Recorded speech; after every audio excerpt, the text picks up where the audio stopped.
ભગવાનની પ્રાગટ્ય કથા અને સંપૂર્ણ ઇતિહાસ। ગુજરાત રાજ્યમાં રણછોડરાયજીનું પ્રખ્યાત મંદિર ડાકોરમાં આવેલું છે, જે શ્રદ્ધાળુઓ માટે યાત્રાધામ છે। ભગવાન રણછોડરાયજીનું નામ એ અપભ્રંશ થયેલું નામ છે, અર્થાત રણમાં જે શૂરવીર હોય તેને રણ શૌડ સંસ્કૃતમાં કહેવાય છે, પરંતુ લોકબોલીમાં આ શબ્દ અપભ્રંશ થઈને રણ છોડીને ભાગ્યા હોવાના કારણે પણ રણછોડ કહેવાયા હોવાનું સૌ માને છે। પુરાતન કાળનું ડંકપુર એટલે હાલનું ડાકોર, ડાકોર અમદાવાદથી આશરે 75 કિલોમીટર, વડોદરાથી 45 કિલોમીટર, નડિયાદથી 38 કિલોમીટર દૂર આવેલું છે। ડાકોર હવે એક્સપ્રેસ હાઈવેના કારણે દર્શનાર્થીઓને જવા આવવા માટે વિશિષ્ટ રીતે અનુકૂળ ધાર્મિક સ્થળ બની ગયું છે। દ્વાપરયુગમાં ડંક મુનિએ ડાકોરમાં આશ્રમ બનાવ્યો હતો। તે જમાનામાં ડાકોર ખાખર યુવન હતું, પરંતુ ડંક મુનિએ તપ કરી ભગવાન શંકરને પ્રસન્ન કર્યા। ભગવાને ડંક મુનિને આશીર્વાદ આપ્યા કે કૃષ્ણ ભગવાન અહીં આવશે અને પોતે પણ ડંકેશ્વર નામે લિંગ સ્વરૂપે અહીં રહેશે।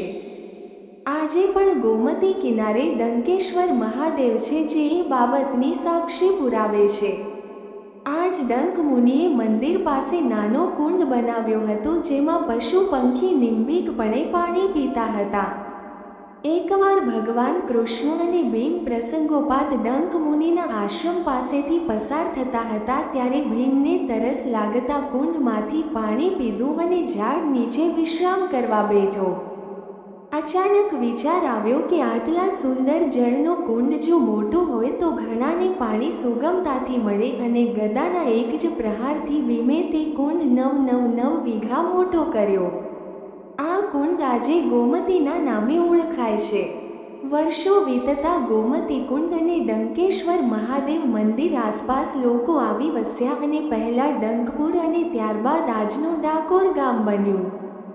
ડાકોરમાં ભગવાન રણછોડરાયજીની પ્રાગટ્ય કથા ડાકોર ગામમાં વીરસિંહ અને રતનબેનને ત્યાં વિજયસિંહ નામના બાળકનો જન્મ થયો। તે જાતે રજપૂત બોડાણા હતા। વિજયસિંહની પત્નીનું નામ ગંગાબાઈ હતું। તેઓ ખેતમજૂરી કરીને જીવન વિતાવતા હતા। આ દંપતીએ દ્વારિકા જતા પગપાળા સંઘ સાથે દ્વારિકા જવાની પ્રેરણા લઈને દ્વારિકા ગયા। દ્વારિકાનાથની દિવ્ય મૂર્તિના દર્શન કર્યા। પ્રભુના શૃંગાર ઉપર તુલસીની માળા જોઈને બોડાણાના મનમાં થયું કે પ્રભુના રતજડિત આભૂષણોની ઉપર તુલસીની કંઠી છે, તે પ્રભુને ખૂબ જ ગમે છે। તેમ મનોમન નક્કી કરી લઈને પ્રત્યેક વર્ષે તુલસી છોડ લઈને દ્વારિકા જવું। આથી શ્રીકૃષ્ણ ભક્ત બોડાણા દર વર્ષે પૂનમે ડાકોરથી દ્વારકા રસ્તેથી ચાલીને હાથમાં તુલસી રોપેલું કુંડું લઈ ભગવાનના દર્શનાર્થે જતો હતો। ભક્ત બોડનો 72 વર્ષની ઉંમર સુધી રાબેતા મુજબ આ ક્રમ કરતો રહ્યો, પરંતુ ત્યારબાદ ઉંમરના કારણે એમને તકલીફ પડવા લાગી। પોતાના ભક્તની આ તકલીફ શ્રીકૃષ્ણ ભગવાનથી જોઈ ના ગઈ। આથી તેમણે ભક્તને સપનામાં આવીને કહ્યું કે હું દ્વારકાથી ડાકોર આવીશ, તું બીજી વખત આવે ત્યારે ગાડો સાથે લાવજે। બોડાણો આ પછી જ્યારે દ્વારકા જવાનો હતો ત્યારે તેણે ભગવાનના કહેવા મુજબ ગાડાની વ્યવસ્થા કરવા માંડી।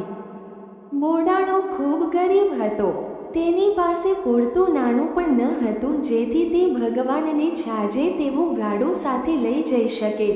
તેણે જેમ તેમ કરીને ખૂબ જ વૃદ્ધ થઈ ગયેલા 2 બળદ અને ખખડી ગયેલા ગાડાની વ્યવસ્થા કરી અને તે લઈને તે દ્વારકા પહોંચ્યો। તેને ગાડા સાથે જોઈને પૂજારીઓએ પૂછતા નિખાલસતાથી જવાબ આપ્યો કે ભગવાન મારી સાથે ડાકોર આવવાના છે। ભગવાન દ્વારકા છોડીને જતા રહેશે તો પોતાની આજીવિકાનું શું થશે તેના ડરે ગુગળીઓ દ્વારકાના પૂજારીઓ એ રાત્રે મંદિરને તાળા મારી દીધા, પરંતુ ભગવાન કોઈના બંધનમાં રહેતા નથી। તેમણે આ તાળા તોડીને બોડાણાની સાથે ડાકોર જવા પ્રયાણ કર્યું। દ્વારકાથી થોડા દૂર નીકળ્યા બાદ ભગવાને બોડાણાને કહ્યું કે હવે તું ગાડામાં આરામ કર, હું ગાડું ચલાવીશ। ફક્ત એક રાતમાં ભગવાન રાજા રણછોડ મરવાના વાંકે જીવતા બે બળદને હંકારી ખખડેલું ગાડું લઈને ડાકોર નજીક ઉમરેઠ સુધી પહોંચી ગયા. ઉમરેઠ પહોંચતા સુધીમાં પ્રભાત થઈ ગયું હતું. તેથી કોઈ જોઈ ના જાય માટે ભગવાને ઉમરેઠની સીમમાં બિલેશ્વર મહાદેવ નજીક ગાડું ઊભું રાખ્યું. બોડાણો સવાર થતાં ઉઠ્યો તો દાતણ માટે ભગવાને લીમડા ડાળ પકડી. ભગવાનના સ્પર્શથી લીમડાની એક ડાળ મીઠી થઈ ગઈ.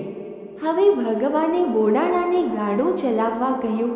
ભગવાનને દ્વારકાના મંદિરમાં ન જોતા ગુગળીઓ સમજી ગયા કે બોડાણો જ ભગવાનને લઈ ગયો છે.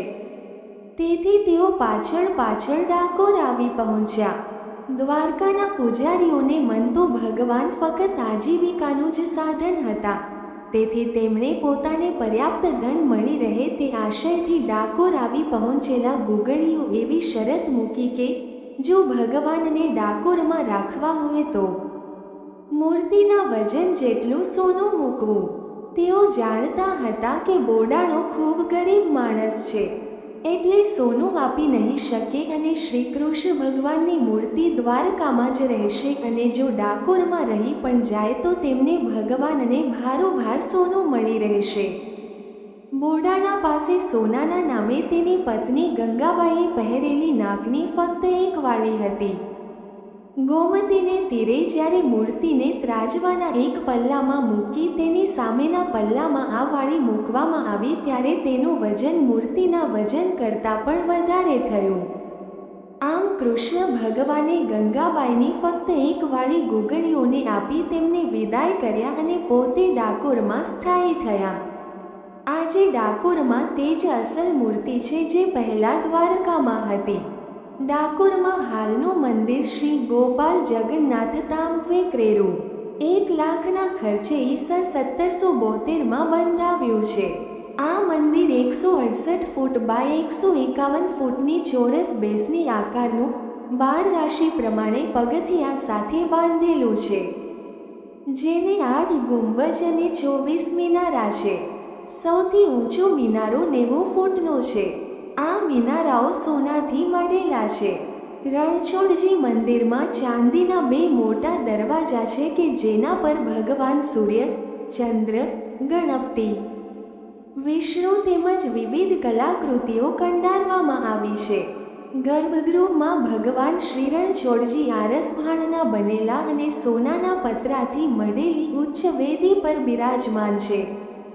મંદિરના પ્રવેશ દ્વારે બંને બાજુ 5 માળની 50 ફૂટ ઊંચી 2 દીપમાળાઓ છે, જેના મિનારા પણ સોનાના વર્કથી મઢેલા છે. દીપમાળાઓમાં 800 દીવાઓ એક સાથે પ્રગટાવી શકાય છે. આ મંદિરમાં રાજા રણછોડરાયની 4 હાથવાળી કસોટીના પથ્થરમાંથી બનાવેલી સુંદર પ્રતિમા છે. મંદિરમાં અનેક ઉત્સવો ઉજવાય છે. દર પૂનમે જાણે મેળા જેવો માહોલ સર્જાય છે. અહીંના મંદિરમાં લોકો પ્રસાદના રૂપે ભગવાનને માખણ, મિશ્રી, મગસ, બેસનની મીઠાઈ ચઢાવે છે. કૃષ્ણ ભગવાનને ગાયો ખૂબ વહાલી હતી એટલે અહીં લોકો ગાયને પણ ચારો ખવડાવી પુણ્ય કમાય છે. અહીં ડાકોરના ગોટા ખૂબ પ્રસિદ્ધ છે. અહીં આવનાર દરેક યાત્રી ડાકોરના પ્રસિદ્ધ ગોટાનો સ્વાદ જરૂર માણે છે. અહીં આવેલ રણછોડરાયની ભોજનશાળામાં માત્ર 5 રૂપિયામાં ભરપેટ ભોજન મળી જાય છે. ભગવાન રણછોડરાયજી કે દ્વારકાધીશના ભક્તોને નમ્ર વિનંતી કે આ પોસ્ટને વધુમાં વધુ શેર કરે અને બની શકે તો ધાર્મિક ગ્રુપમાં મોકલવા વિનંતી. વાર્તા ગમી હોય તો ચેનલને લાઇક કરો, શેર કરો, સબસ્ક્રાઈબ કરો. જો નવા હોય તો કોમેન્ટ પર જય માતાજી લખવાનું ના ભૂલતા.